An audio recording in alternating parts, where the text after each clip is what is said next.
Since I have this obsessed karmic friend that is obsessed with manifesting off of me, how about we help her out, huh? We've already been helping her out, and she hasn't been seeing it yet. Because whatever it is that you're manifesting, you are actually getting it. The things that you do unto others, it happens to you, you know. Um, since you don't know how to manifest in a good kind of way, um, the thing is with manifesting, I don't think people understand what it means. If you're trying to manifest good for you, good will come out. If you are trying to manifest negative outtakes on it, then that's what it is that you get. When you steal, that is a negative outtake. And that is what you are manifesting. So this friend, this karmic friend, who's a Scorpio who is always involved in my energy, she is heavily involved with, people around here in the Atlanta area, in the Houston area, Philadelphia area, along with my sister. Both of them been sleeping together. They have been sleeping together for some years now. They tried to do that funny stuff with me, but I was not down with that, and but they continued doing it. Why it is that they're able to get away with a lot of stuff that they've been doing, because these corrupt officials that have been trying to protect them, they've also been sleeping with, and in exchange for favors. So that's why it is that they're kind of in a gridlock. But the funny thing is about these two karmic past relationships that are obsessed with being in my energy. That Gemini that we were talking about yesterday, my sister Lanisha Langford, Miss Machete. She's big and bad when she has a machete. That's supposedly. But anyway, supposedly what's going on here. But I seen something about that some years ago about this girl from our town that had bullied her, and then all of a sudden she ended up having being killed, stabbed to death.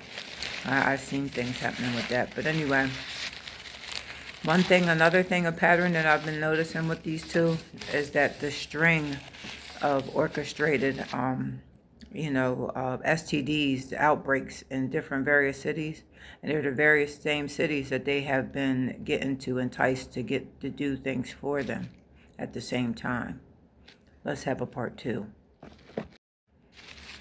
So they have been passing these around for some odd time. It's a blessing getting visions and stuff like that. And I always question my visions.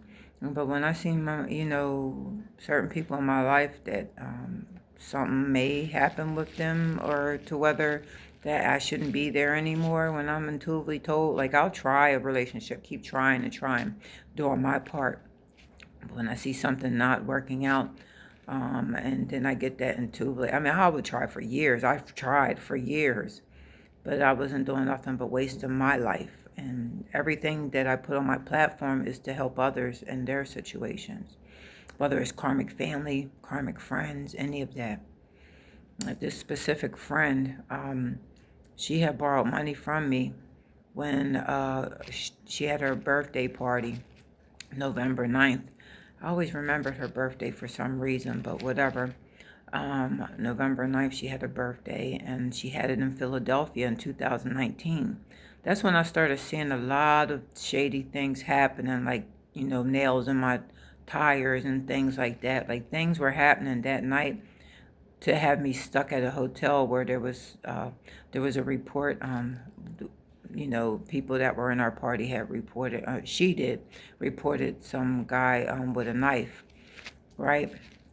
That same night. And that same night, I had a nail in my tire, and everybody left. Nobody wanted to, wait for AAA to get here. Mind you, AAA was a third party situation that had me waiting for hours.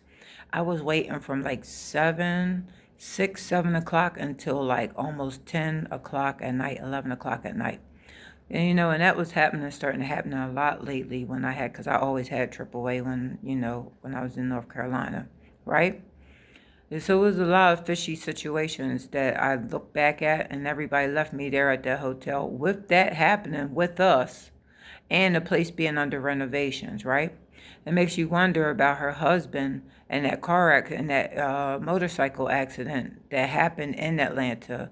See, because she has a big affiliation. Her husband was in the military, so she has a big affiliation with the military, from going from Kentucky to different places. And it's funny because this one woman asked me, she says, you should go to Kentucky. I have family in Louisville, Kentucky. They passed from what I was told. They all passed. I know the older ones did. We were at the funerals.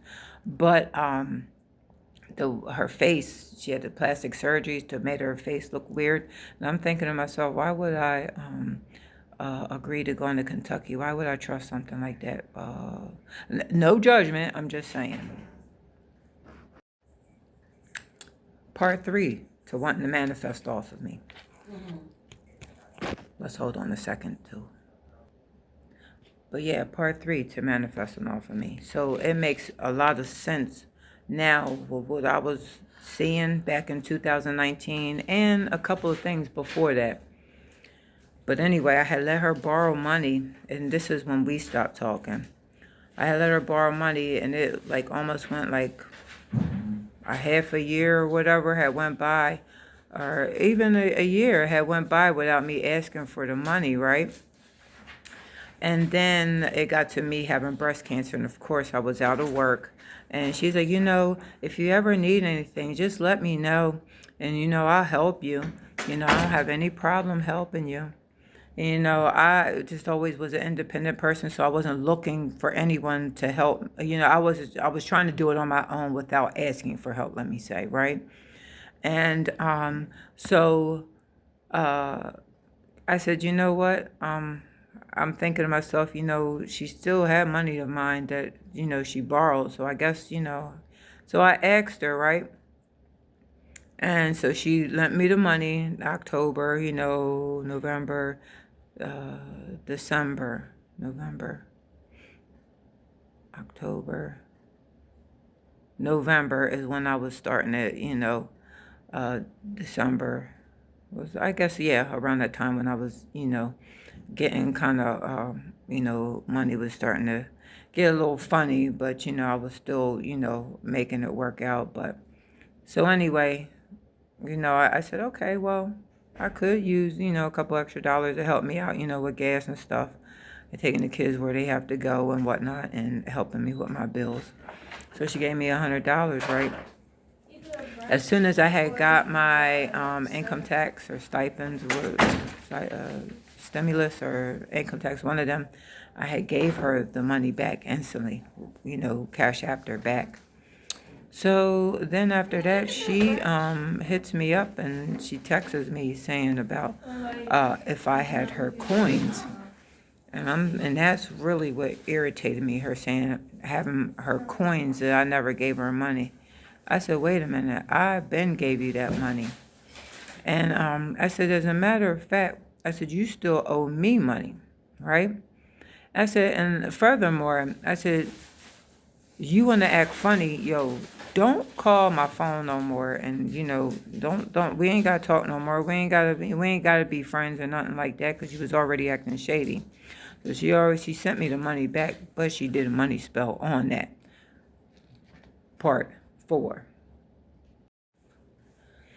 So with that being said, you gotta be careful of who it is that you lend the money to and then giving money back, because I started noticing that happening with my mom and various different people when I had sent money to them, and then all of a sudden my money started getting funny.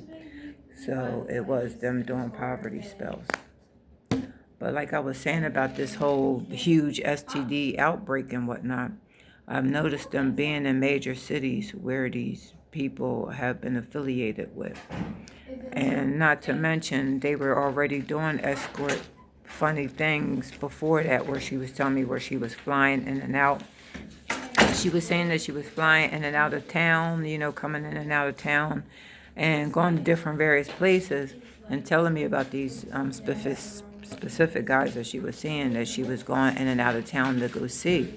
Mind you, she's married all this time, right? And I told you about the strange stuff that was already happening with her and my sister one night that we had went out. And so I already was noticing a lot of these different things going on. So I even started like shading away from them even more. But you know, that's family, friends. You don't try to judge anybody. You just let them be them, right? But it's just crazy how everything is coming out now and how big of a thing it started to be. But these major cities have horrible outbreaks of STDs going on now. Horrible. I mean, it's like morbid, the rate that these large cities have, and then the certain specific ethnic areas that they're in, which blows my mind even more. I never even had any kind of,